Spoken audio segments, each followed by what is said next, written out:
ನಮಸ್ಕಾರಗಳು ಪ್ರಿಯ ವಿದ್ಯಾರ್ಥಿಗಳೇ, ಇವತ್ತಿನ ಈ ಒಂದು ವಿಡಿಯೋದಲ್ಲಿ ನಾನು ವಾಕ್ಯಗಳನ್ನು ಹೇಗೆ ರಚನೆ ಮಾಡೋದು, ಸಣ್ಣ ಸಣ್ಣ ವಾಕ್ಯಗಳನ್ನು ಹೇಗೆ ರಚನೆ ಮಾಡೋದು ಎಂಬುದರ ಬಗ್ಗೆ ಹೇಳಿಕೊಡ್ತಾ ಇದ್ದೀನಿ. ಹಿಂದಿನ ವಿಡಿಯೋಗಳಲ್ಲಿ ನಾನು ಫೋನಿಕ್ ಸೌಂಡ್ಗಳ ಬಗ್ಗೆ ಹೇಳಿಕೊಟ್ಟಿದ್ದೆ.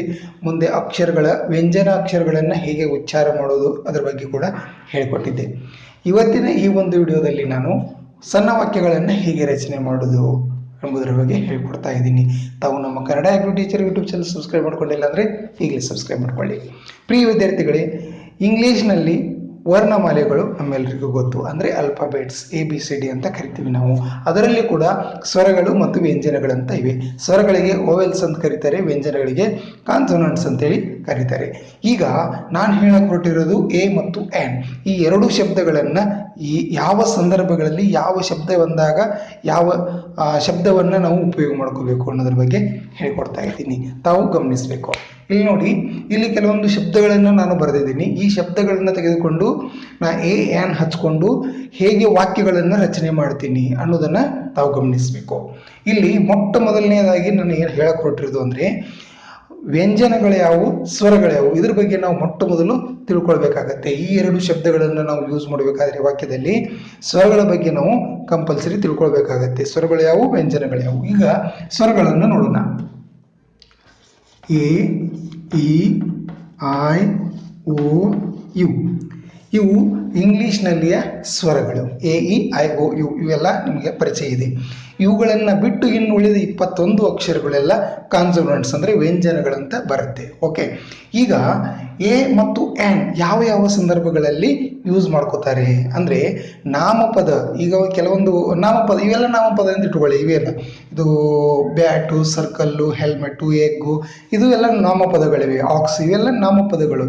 ಈ ನಾಮಪದಗಳ ಮೊದಲನೆಯ ಅಕ್ಷರ ಇಲ್ಲಿ ನೋಡಿ, ಇವೆಲ್ಲ ನಾಮಪದಗಳೇ ಇವೆ, ಇವೆಲ್ಲ ಶಬ್ದಗಳೇ ಇವೆ. ಈ ನಾಮಪದಗಳ ಮೊದಲನೆಯ ಅಕ್ಷರ ಓ ಇದೆ, ಇಲ್ಲಿ ಬಿ ಇದೆ, ಸಿ ಇದೆ, ಎಚ್ ಇದೆ, ಇ ಇದೆ, ಎಚ್ ಇದೆ, ಎಸ್ ಇದೆ. ಈ ಮೊದಲನೆಯ ಅಕ್ಷರ ಏನು ಓವೆಲ್ಸ್ ಇದೆಯೋ ಏನು ಕಾನ್ಸೋನೆಂಟ್ಸ್ ಇದೆ, ಇದನ್ನು ನಾವು ಮೊಟ್ಟ ಮೊದಲು ಪರೀಕ್ಷೆ ಮಾಡಬೇಕು. ಇಲ್ಲಿ ನೋಡಿ, ಇಲ್ಲಿ ಓ ಇದು ಓವೆಲ್ಸ್ ಇದೆ. ಇಲ್ಲಿ ನೋಡಿ AEIOU ಓ ಇದು ಓವೆಲ್ಸ್ ಇದೆ.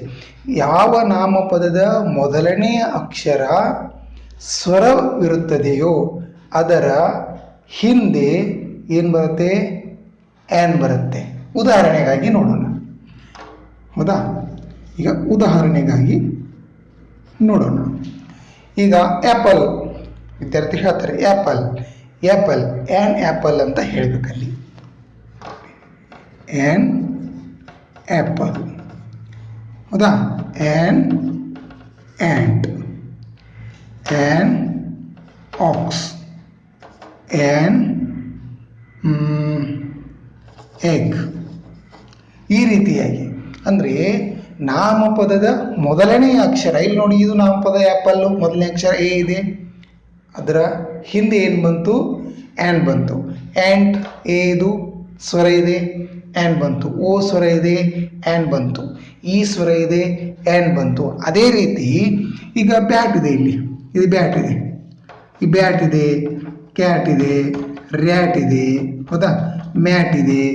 ಈ ಥರ ಅಕ್ಷರಗಳು ಬಂದಾಗ ಏನು ಅಂದರೆ ಮೊದಲನೇ ಅಕ್ಷರ ಏನಿದೆ, ಇಲ್ಲಿ ಓವೆಲ್ಸ್ ಇಲ್ಲ, ವ್ಯಂಜನ ಅಂದರೆ ಕಾನ್ಸೋನೆಂಟ್ಸ್ ಇದೆ. ಕಾನ್ಸೋನೆಂಟ್ಸ್ ಇತ್ತು ಅಂದರೆ a bat, a cat, a rat, a mat, a hat, ಈ ಥರ ಶಬ್ದಗಳು ಹಚ್ಚಬೇಕಾಗತ್ತೆ. ಗೊತ್ತಾಯ್ತಲ್ವ? ಈಗ ನಾನು ಹೇಳೋದು ಸಿಂಪಲ್ ಆಗಿದೆ. ಅಂದರೆ ನಾಮಪದದ ಮೊದಲನೇ ಅಕ್ಷರ ಸ್ವರವಾಗಿದ್ದರೆ ಅದರ ಹಿಂದ್ಗಡೆ ಏನು ಹಚ್ಚಬೇಕು, ಆ್ಯನ್ ಹಚ್ಚಬೇಕು.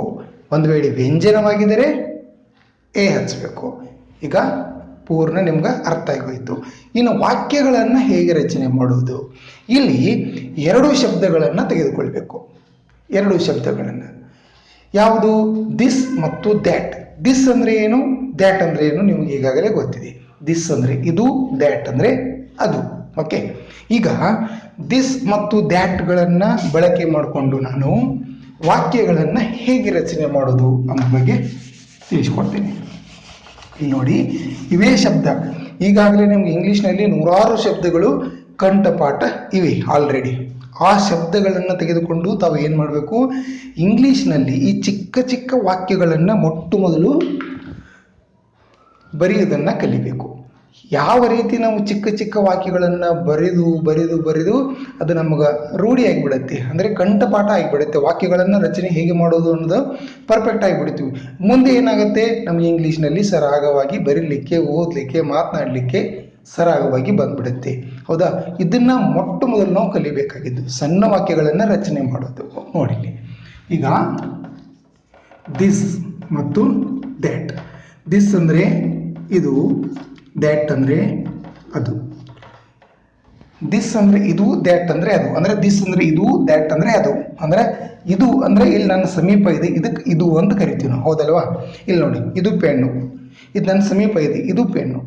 ಅದು ಪೆನ್ನು ಅಂದರೆ ಅಲ್ಲಿ ದೂರ ಇದೆ ಅದು ಪೆನ್ನು, ಅದು ಪೆನ್ನು ಅಂತ ಕರಿತೀವಿ ನಾವು, ಹೌದಾ? ಇದು ಪೆನ್ನು ಅಂದರೆ ಇದು ನನ್ನ ಸಮೀಪ ಇದೆ. ದಿಸ್ ಇದು, ದ್ಯಾಟ್ ಅದು ಅಂದರೆ ನನ್ನಿಂದ ಸ್ವಲ್ಪ ಅಂತರದಲ್ಲಿದೆ, ದೂರದಲ್ಲಿದೆ ಅಂತ ಅರ್ಥ. ಓಕೆ, ಈಗ ವಾಕ್ಯಗಳನ್ನು ಹೇಗೆ ರಚನೆ ಮಾಡೋದು?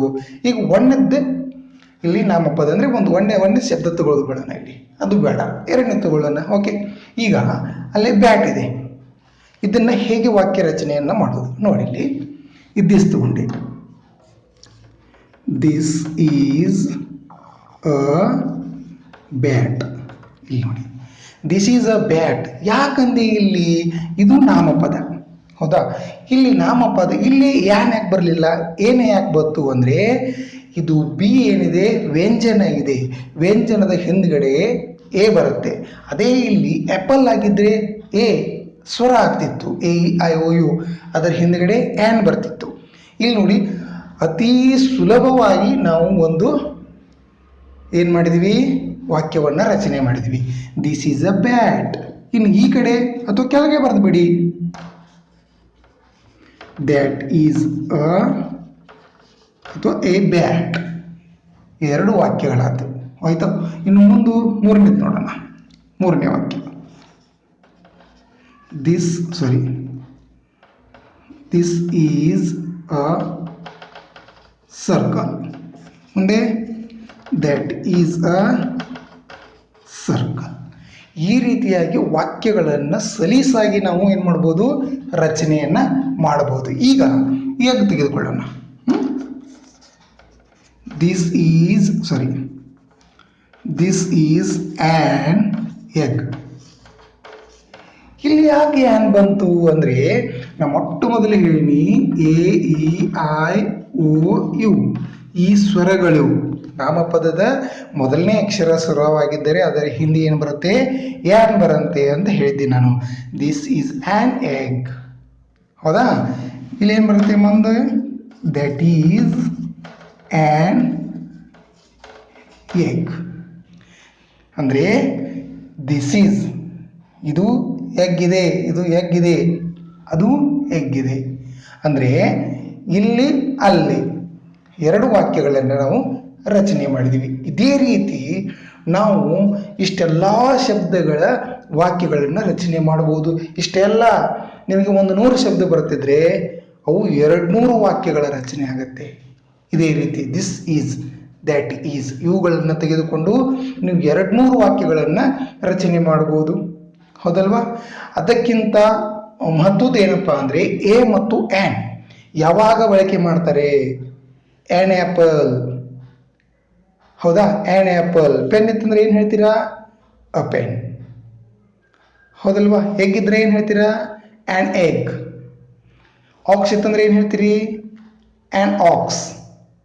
ಬ್ಯಾಟ್ ಇತ್ತಂದ್ರೆ ಅ ಬ್ಯಾಟ್. ಗೊತ್ತಾಯ್ತಲ್ಲ ನಾನು ಹೇಳೋದು? ಅ ಬ್ಯಾಟ್. ಕ್ಯಾಟ್ ಇದ್ರೆ ಅ ಕ್ಯಾಟ್. ಮ್ಯಾಟ್ ಇದ್ರೆ ಅ ಮ್ಯಾಟ್. ಅಂಬ್ರೆಲಾ ಇದ್ರೆ ಆ್ಯನ್ ಅಂಬ್ರೆಲಾ. ಯಾಕೆ ಬಂತು ಅಲ್ಲಿ? ಯಾಕಂದರೆ ಸ್ವರ ಇದೆ. ಅಂಬ್ರೆಲಾ, UMB ಸ್ವರ ಇದೆ, ಮೊದಲನೇ ಅಕ್ಷರ ಸ್ವರ ಇದೆ, ಅದಕ್ಕೆ ನಾವು ಏನು ಹಚ್ಚಿದ್ವಿ. ಹೀಗೆ ಪ್ರಿಯ ವಿದ್ಯಾರ್ಥಿಗಳಿಗೆ ನಿಮ್ಗೆ ಎಷ್ಟು ಶಬ್ದಗಳು ಬರುತ್ತವೆಯೋ ಅಷ್ಟು ಶಬ್ದಗಳ ದಿಸ್ ಈಸ್, ದ್ಯಾಟ್ ಈಸ್ ಅದೇನು ಬರುತ್ತೋ ಆ ಶಬ್ದದ ಮೊದಲಿಗೆ ಯಾವ ಅಕ್ಷರ ವ್ಯಂಜನ ಇದ್ದರೆ ಅ ಹಚ್ಚಿ, ಸ್ವರ ಇದ್ದರೆ ಆ್ಯನ್ ಹಚ್ಚಿ, ಈ ರೀತಿಯಾಗಿ ತಾವು ಶಬ್ದಗಳ ಒಂದು ವಾಕ್ಯಗಳನ್ನು ರಚನೆ ಮಾಡಬಹುದು. ನಾನೇನು ಮಾಡ್ತೀನಿ, ಇದು ತುಂಬ ಬೇಸಿಕ್ ಆದಂಥ ಒಂದು ವಿಡಿಯೋ. ಇದರಲ್ಲಿ ತಾವು ಲಕ್ಷ್ಯ ಕೊಟ್ಟು ನೋಡಿ ಕೇಳಿ ವಾಕ್ಯಗಳನ್ನು ರಚನೆ ಮಾಡಿದರೆ ಮುಂದಿನ ವಿಡಿಯೋಗಳಲ್ಲಿ ನಾನು ದೊಡ್ಡ ದೊಡ್ಡ ವಾಕ್ಯಗಳನ್ನು ಹೇಗೆ ರಚನೆ ಮಾಡೋದು, ಹೇಗೆ ಮಾತನಾಡಬಹುದು ಸಣ್ಣ ಸಣ್ಣ ವಾಕ್ಯಗಳನ್ನು, ಅದಕ್ಕೂ ಕೂಡ ಕೆಲವೊಂದು ಟ್ರಿಕ್ಗಳಿವೆ. ಸಣ್ಣ ಸಣ್ಣ ಈಗ ಇಷ್ಟು ಸಲೀಸಾಗಿ ಇಷ್ಟು ಸರಳವಾಗಿ ನಾವು ಇಂಗ್ಲೀಷ್ ವಾಕ್ಯಗಳನ್ನು ತಯಾರು ಮಾಡಿದ್ದೀವಿ. ಇನ್ನು ಇಷ್ಟು ಸರಳವಾಗಿ ಕೂಡ ಮಾತನಾಡಬಹುದು ನಾವು, ಹೌದಾ? ಅಂಥ ವಿಡಿಯೋಗಳನ್ನು ನಾನು ನಮ್ಮ ಚಾನಲ್ನಲ್ಲಿ ತರ್ತಾ ಇರ್ತೀನಿ.